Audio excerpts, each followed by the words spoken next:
Hey everyone, in this video we will see how to pay SPayLater using GCash, step-by-step payment guide for Shopee.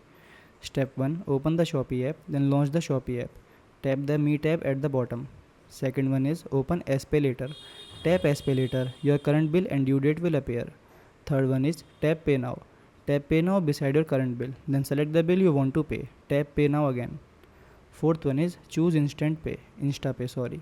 Select InstaPay as your payment method, then tap confirm. Shopee will generate a QR code. Then open GCash. Open the GCash app, then log into your account. Then scan or upload the QR code. Scan the QR code displayed on other device or tap upload if you have a screenshot. Seventh one is confirm the payment. Verify the payment amount, then tap pay or confirm. Wait for the GCash payment confirmation. Then check your SPayLater account. Run the Shopee. Then refresh your SPayLater. Your payment status should update once the payment is proceed. Thanks for watching.